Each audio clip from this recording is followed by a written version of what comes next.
Let's take a look now at Chancellor and Liberty, and perhaps another example of an identity weekend. Liberty actually scheduled Chancellor as the homecoming opponent. We're in mid-September, for crying out loud. Coach Oliver and the Chargers apparently didn't take too lightly to that.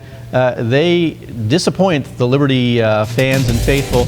Chancellor with a 26-14 victory. I'm sure Chancellor is happy to take that little tidbit and post it up on the board and say, homecoming, we're going to use that for inspiration. But I mean, really, when you talk about Chancellor, it's like when we talk about Mountain View and we talk about the trio they've got going on.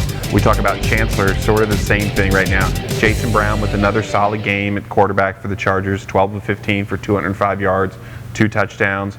Chris Green, 5 catches for 96 with 2 touchdowns receiving and 2 interceptions.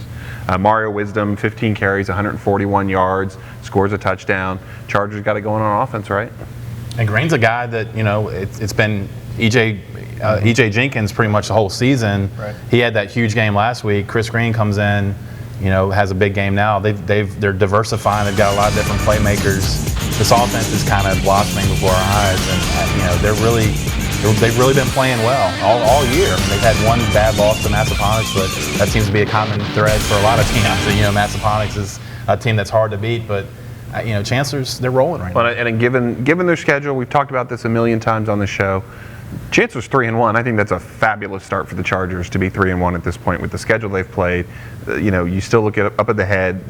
Cortland's still to come. James River of Chesterfield still to come. James Monroe's still to come. They still got a couple tough games left. Some games that you really like them in. I think the Chargers to be 3-1 at this point, they got to be ecstatic. I think so, and they should be. And a bye next week. So Chancellor with the 26-14 victory over Liberty.